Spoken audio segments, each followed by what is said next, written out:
All right, we're back and ready to kind of delve into this process of actually securing subordinated debt. Hmm. Um, it's not as simple as walking into a bank and asking for a stack of cash, right? You're absolutely right. It's a multi-stage process that requires careful preparation and a strategic approach. Okay. Think of it like building a house. You wouldn't just start throwing bricks together without a solid foundation and a well thought out blueprint. So what's the first step in laying that foundation?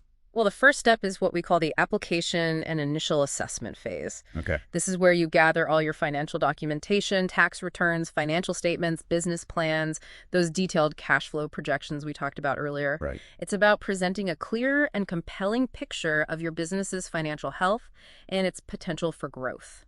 It sounds like you're prepping for a financial audition, showcasing your business's strengths and kind of highlighting its unique story. That's a great analogy.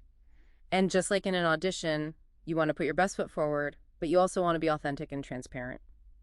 Lenders appreciate honesty and a realistic assessment of the challenges you faced and the lessons you've learned along the way. So no hiding the financial skeletons in the closet. Honesty and transparency are key. Yeah. Once you've got your financial ducks in a row, what's next? Do you just start sending out applications to every lender you can find? Not quite. It's important to be selective and target lenders who have experience working with businesses like yours. Okay. There are specialized subordinated debt providers, mezzanine finance companies, and even some banks that offer this type of financing. So it's about finding a lender who speaks your language, who understands your industry and the unique challenges you face. Exactly. And during this initial assessment, lenders are going to carefully evaluate your financials, revenue trends, profit margins, existing debt levels, the experience of your management team. They're trying to gauge the risk of lending to you and assess your ability to manage the debt responsibly. It sounds like a financial compatibility test, making sure there's a good fit between the lender's risk appetite and the borrower's growth potential. That's a good way to put it. And just like in any relationship, open communication and mutual trust are essential. Be prepared to answer their questions honestly and provide any additional information they need to feel confident about your business. Okay, so let's say you've aced the initial assessment and a lender is interested in moving forward.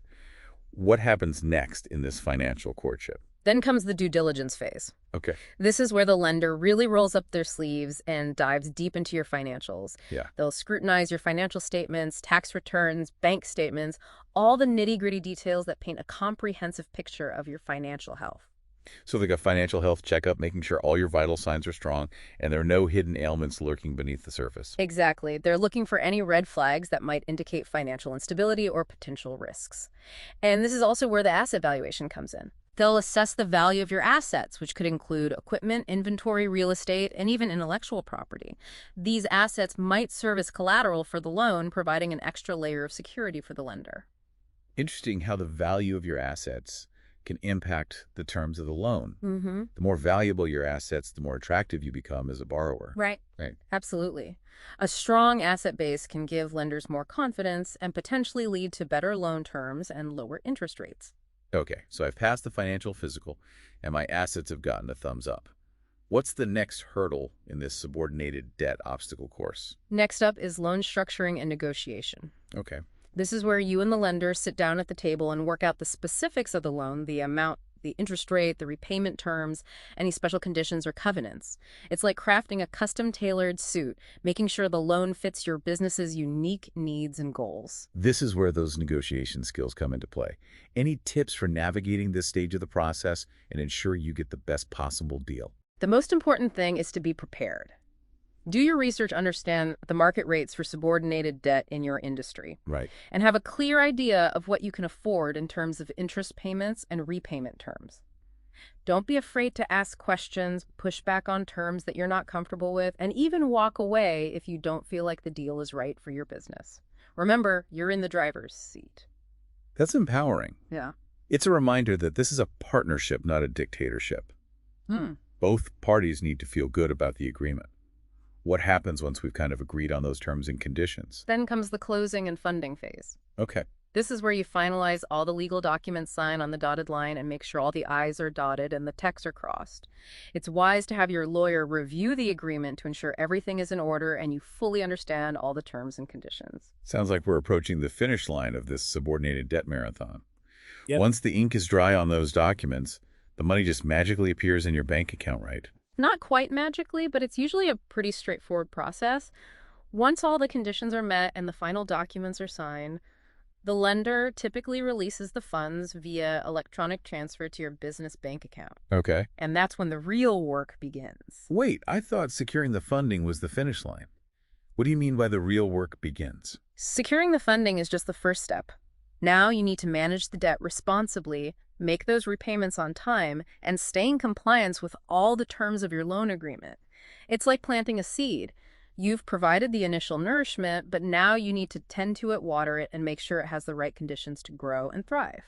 So it's not a set it and forget it situation. It's about ongoing management, careful planning, and staying on top of those financial obligations. Yeah. Before we dive into the specifics of managing subordinated debt, let's step back for a moment and talk about qualifying for this type of financing. It's not as simple as getting a credit card right. You're right. Subordinated debt lenders are taking on more risk, so their eligibility requirements are typically more stringent.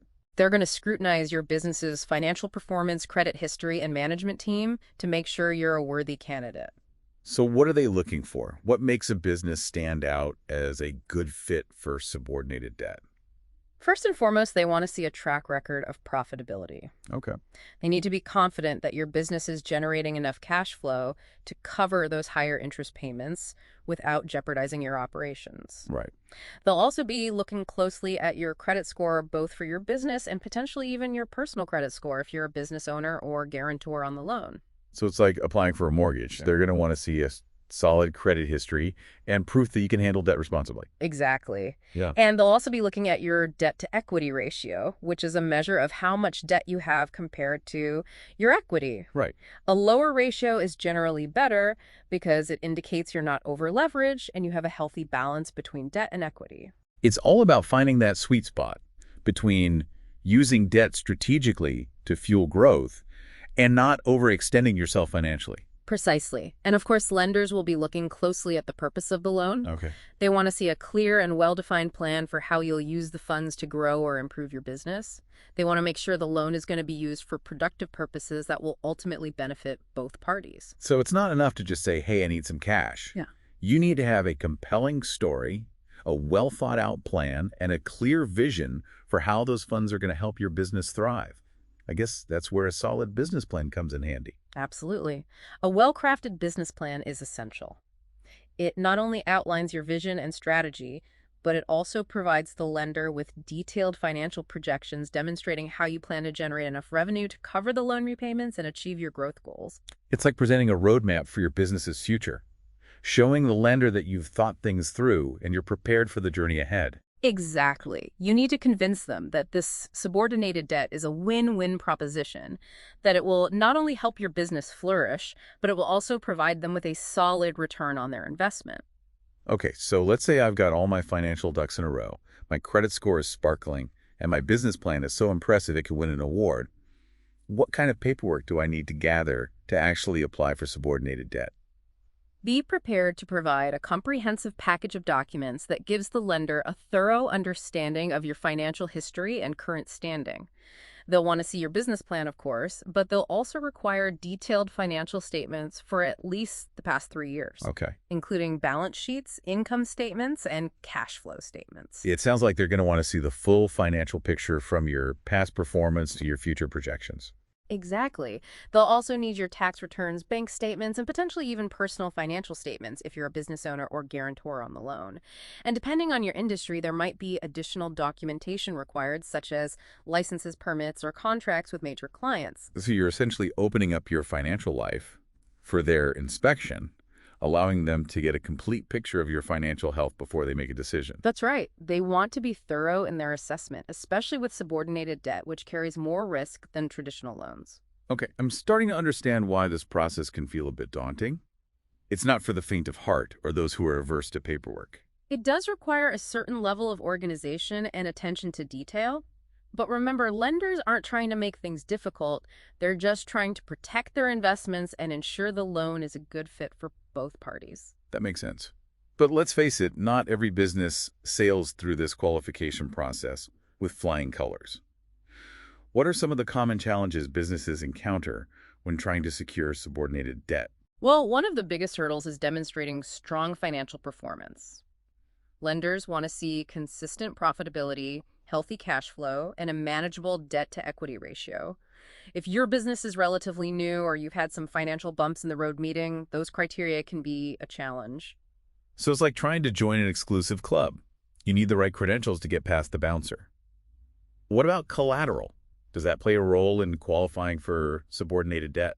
Even though subordinated debt is often unsecured, meaning you don't have to pledge specific assets as collateral, some lenders might still require some form of collateral to mitigate their risk. Okay. If your business doesn't have a lot of assets to offer, this could be a stumbling block. So even if it's not a formal requirement, having assets you can leverage can strengthen your position and make you a more attractive borrower. Absolutely. And of course, your credit history plays a crucial role. Lenders will scrutinize your business's credit score, and they might even consider your personal credit score if you're a business owner. Any negative marks on your credit report, such as late payments or defaults, could raise concerns and potentially jeopardize your chances of approval. It's a reminder that building and maintaining a good financial reputation is essential both for your business and for yourself as an individual. Are there any other common pitfalls that we should be aware of? One challenge that often arises is simply understanding the terms of the loan agreement. Yeah. Subordinated debt contracts can be complex with legal jargon and fine print that can be difficult to decipher. It's crucial to have a lawyer review the agreement and make sure you fully comprehend every detail before you sign on the dotted line. It sounds like this is not the kind of document you want to skim through while you're waiting for your coffee to brew. Definitely not. You need to approach it with a magnifying glass and a legal dictionary. And even then, it might be helpful to have a financial advisor walk you through the details and explain the potential implications for your business. So it's about assembling a team of experts, lawyers, financial advisors, maybe even mentors, or other business owners who have experience with subordinated debt to help you navigate this complex terrain. That's great advice. Having a strong support system can make all the difference. Okay, so we've talked about the challenges. Now let's get practical.